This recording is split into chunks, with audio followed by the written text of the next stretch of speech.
kalau ada seorang ahli yang mengatakan bahwa saya sudah menganalisa ada dokumen saya ambil dari online, saya analisa kiri kanan, kiri ini sama kanan. sekali bukan online. Dari mana Mas yang ijazah Mas ambil?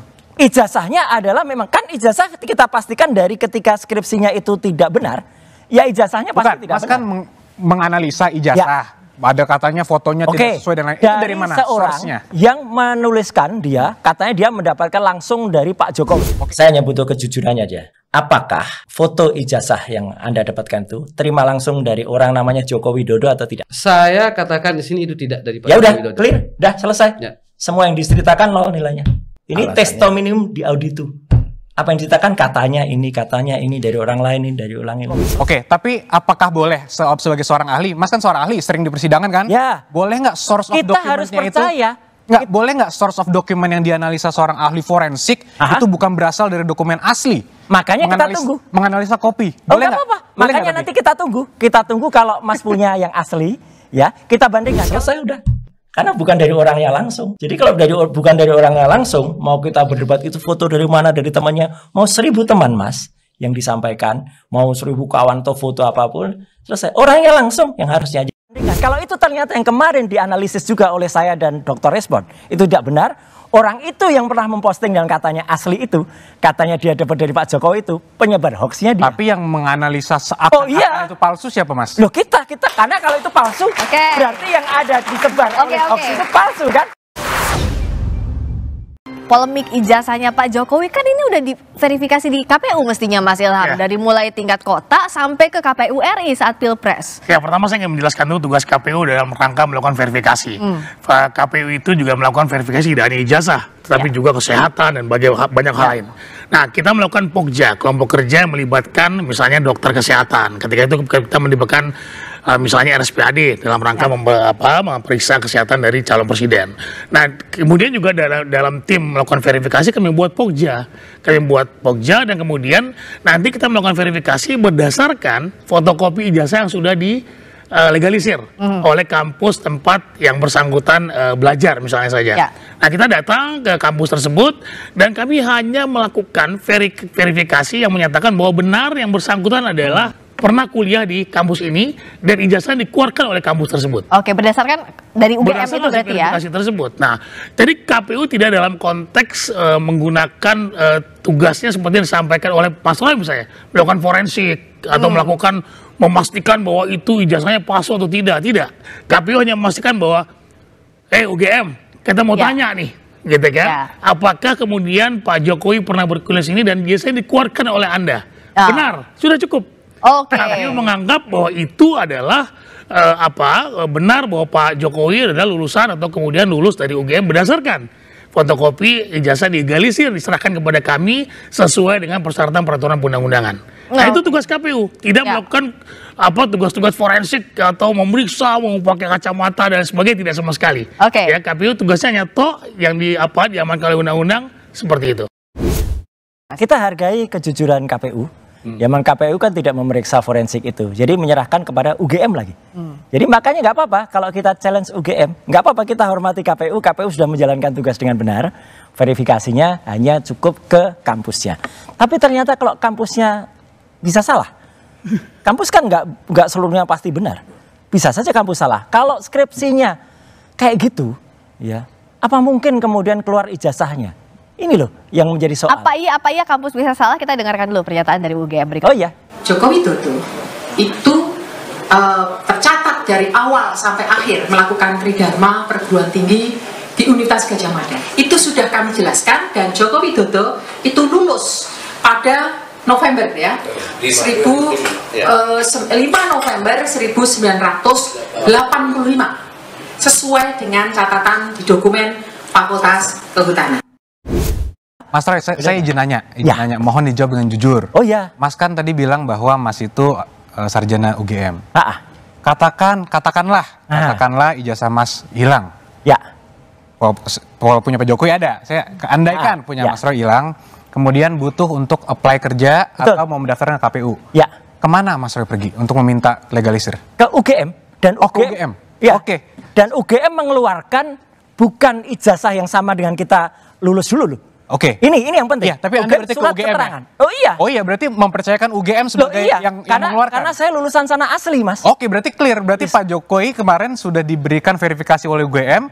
Ya berarti kalau Anda konsisten ya clear. Oke. UGM sudah memberikan statement. Nanti bisa dilihat, Mas. Apakah ijazahnya Pak Jokowi yang katanya tidak pernah diserahkan kepada orang lain itu sama dengan yang beredar? Sekarang jawab juga jujur, Mas. Sudah pernah lihat ijazah yang kemarin di bawah? Wah, sudah pasti dong, Mas. Oke. Sudah pasti. Sama nggak dengan yang kemarin-kemarin itu ditunjukkan? Nanti biar di persidangan itu dilihat. nggak jujur, Tapi Mas. begini, Mas. Nggak jujur, Mas. Gini, Mas. Karena saya tidak mau melampaui otoritas juga. Jadi kalau ada seorang ahli yang mengatakan bahwa saya sudah menganalisa ada dokumen saya ambil dari online, saya analisa kiri kanan, Nggak, kiri ini sama kanan. sekali bukan online. Dari mana, Mas? Yang ijazah Mas ambil? Ijazahnya adalah memang kan ijazah kita pastikan dari ketika skripsinya itu tidak benar, ya ijazahnya Bukan, pasti tidak Mas benar. kan menganalisa ijazah. Ada katanya fotonya tidak sesuai dengan itu dari mana? Seorang Source-nya? yang menuliskan dia, katanya dia mendapatkan langsung dari Pak Jokowi. Oke, tapi apakah boleh sebagai seorang ahli? Mas kan seorang ahli, sering di persidangan kan? Ya. Boleh nggak source of Kita harus dokumennya percaya. Nggak, boleh nggak source of dokumen yang dianalisa seorang ahli forensik itu bukan berasal dari dokumen asli? Makanya kita tunggu. Menganalisa kopi. Oh, Boleh nggak nggak? apa-apa. Boleh Makanya nggak nanti kita tunggu. Kita tunggu kalau Mas punya yang asli, ya kita bandingkan. Kalau itu ternyata yang kemarin dianalisis juga oleh saya dan Dr. Respon itu tidak benar. Orang itu yang pernah memposting dan katanya asli itu, katanya dia dapat dari Pak Jokowi itu penyebar hoaxnya dia. Tapi yang menganalisa seakan-akan itu palsu siapa, Mas? Loh kita karena kalau itu palsu, berarti yang ada disebar oleh hoax itu palsu kan? Nggak ada yang salah. Satu lagi, Mbak Priska, yang menarik gini, nggak boleh dilupakan, ketika sudah ada klarifikasi dari sekarang pejabat di UGM, mantan rektor UGM, Prof. Sofyan Effendi pun meragukan itu. Dan ada seorang mantan rektor yang lain, memeluk saya dan mengatakan, Mas, itu juga saya tahu kalau itu nggak benar. Nah, Mas Yakub, apakah siap kalau tadi ditantang ya terbuka prosesnya sampai di peradilan? Tentunya kan ketika kita memutuskan untuk menempuh jalur hukum, kita sudah siap dengan semua konsekuensinya. Ya. Kami siap untuk kooperatif, dibutuhkan dokumen keterangan, kami selalu siap.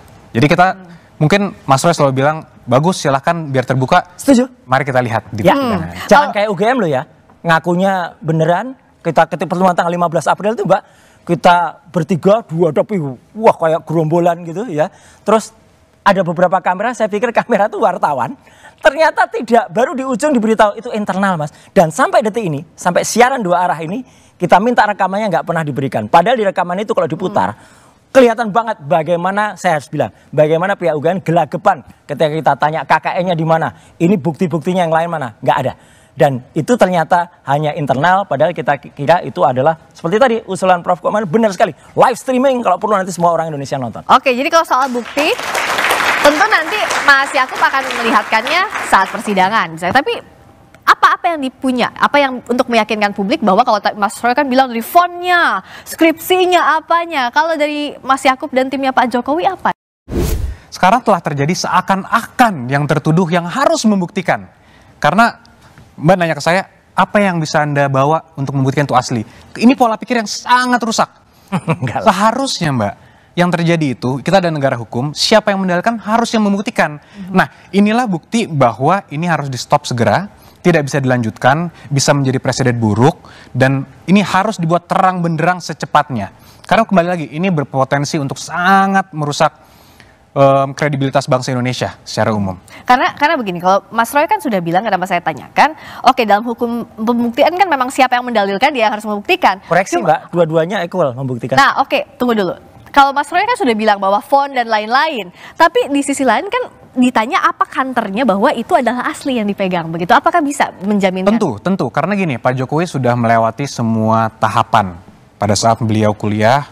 Yang tadi dibilang KKN tidak ada, itu saya pastikan salah, karena ada. Dan semua sudah kami berikan detailnya kepada para penyelidik untuk nanti ya silakan dilanjuti untuk di proses persidangan.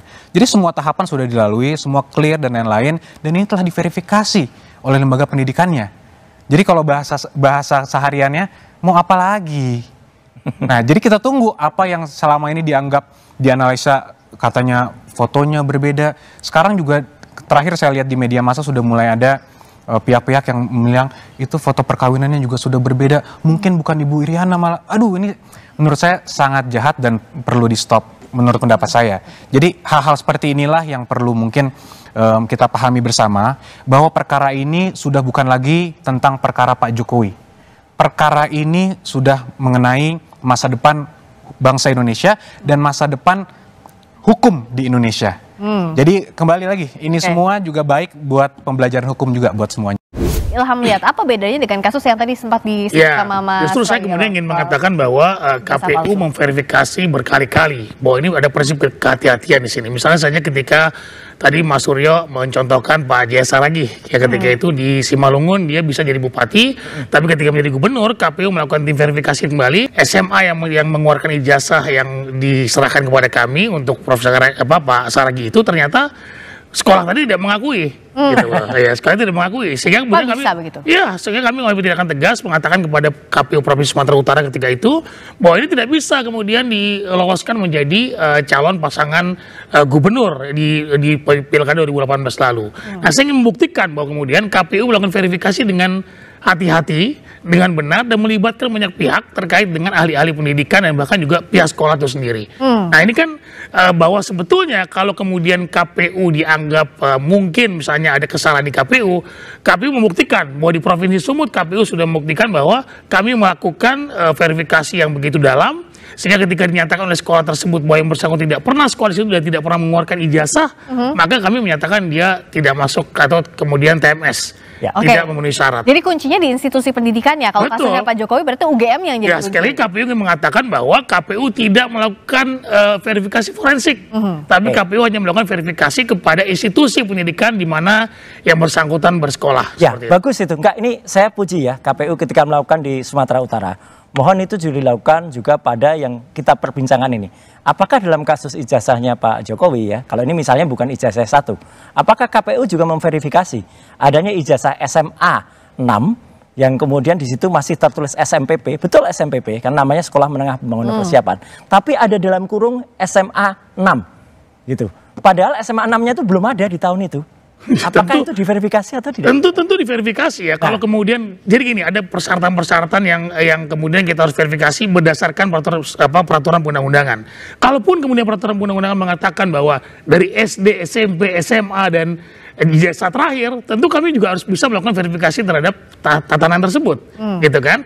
Nah, sama seperti ketika Pilkada 2018 lalu, SMA-nya ternyata bermasalah. Kami katakan bahwa SMA tersebut menyatakan bahwa yang bersangkutan tidak pernah sekolah sini dan ijazah ini tidak pernah dikeluarkan oleh sekolah tersebut. Maka kami menyatakan tidak memenuhi syarat. Artinya kalau track recordnya Pak Jokowi clear dari bupati, wali kota Solo, kami melakukan verifikasi ulang, tidak lantas kemudian menggunakan data yang pernah dilakukan oleh KPU sebelumnya. Seperti itu. Jadi diverifikasi ulang ya. Tapi sekali lagi KPU, saya garis bawahi, KPU melakukan verifikasi kepada institusi yang bersangkutan, tidak melakukan verifikasi forensik. Ada jawaban nggak, Mbak? Boleh tanya Pak Ilham. Ada jawaban nggak terhadap kemarin Dr. Taufik yang kemudian melakukan gugatan itu mengecek kepada KPU ternyata data-data Pak Jokowi itu nggak ada semua? Mas Yakub, artinya ya kalau sekarang Anda siap untuk membongkar buktinya di depan penyelidik sudah dibuka itu ijazah, semua bukti-bukti yang dipunyai oleh Pak Jokowi? Ya, sudah diberikan. Kemarin juga sudah Pak Jokowi membawa langsung, karena kami juga sudah menduga akan diminta, sudah dibawa langsung ijazah SD, SMP, SMA, hingga kuliah. Semua sudah diperlihatkan secara jelas. Sudah diperlihatkan secara jelas, apa yang jadi masalah lagi, Mas? Agak lucu juga sebenarnya, karena kan baru pelaporan pertama, baru LP, baru di BAP, nggak apa-apa kalau itu untuk, tapi kan petugas yang memeriksa bukan petugas forensik, jadi paling dia hanya melihat semacam wartawan yang di Solo yang ditunjukkan itu, dia tidak bisa memiliki arti apa-apa. Justru yang diperlukan, Mas Yakob kemarin itu kalau saja di situ cukup misalnya diterima, oke cukup ya, tapi kemudian bukti-bukti itu dibawa ke Solo pada hari yang sama, karena pada hari yang sama sebenarnya ada mediasi dan disitulah diperlukan ijazah ditampilkan. Kok malah ditolak yang di Solo? Kenapa Mas? Sayang. Untuk yang di Solo kebetulan karena itu ditangani oleh rekan kami yang lain, secara kode etik kami tidak bisa mengomentari, Mas. Tapi mengenai barang bukti, apakah ijazah nanti kenapa diperlihatkan hanya pada penyidik, tentunya kami menghormati proses, dan kalaupun nanti dimintakan lagi di penyidikan atau di persidangan, tentunya kami siap untuk memberikan. Pasti itu diperlukan. Oke. Nah, tapi kenapa sih tidak ditunjukkan langsung aja bahwa ini ijazahnya asli loh? Kenapa harus lewat jalur pengadilan, lewat jalur penyelidikan, dan nanti juga sampai ke pengadilan? Tentunya pertama tidak ada kewajiban hukum Pak Jokowi ya untuk memperlihatkan itu. Dan ini akan menjadi presiden yang sangat buruk, Mbak, jika ini dilakukan oleh Pak Jokowi. Kenapa? Bayangkan jika ada seorang pejabat atau seorang masyarakat biasa lah yang dituduh. ijazah Anda palsu, Anda harus perlihatkan. Oke, anggaplah seorang yang dituduh ini memperlihatkan satu orang A. Ada B lagi minta, apa harus diperlihatkan lagi? Ada C lagi. Kalau ada 1.000 orang yang meminta, apa semua harus diperlihatkan? Ini kan presiden yang tidak baik. Apalagi kalau nanti ini digunakan sebagai modus untuk menjatuhkan orang-orang yang sedang menjabat dan sebagainya.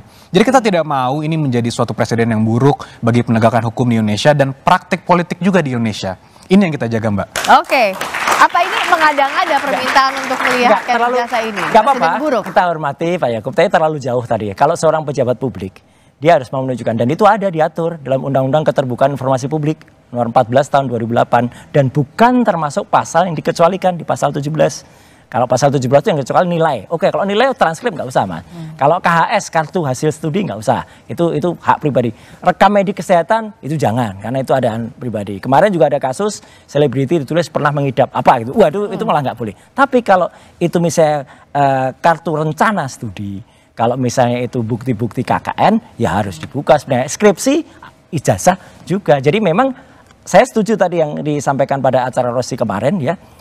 Prof. Hamid Hamaludin, sayang banget nih yang memulai gaduhnya ya memang Pak Jokowi, karena sejak awal nggak mau menunjukkan itu. Yang memulai gaduhnya malah disebutnya Pak Jokowi. Nah itu kan mindset yang saya bilang kan, mindsetnya seakan-akan yang dituduh jadi yang salah. Nah ini yang harus sangat kita putar, Mbak. Ini sangat buruk jika ini dibiarkan terjadi. Oleh karena itu kita tunggu proses persidangan agar mindsetnya berubah semua, kebenaran terungkap, segalanya terang benderang.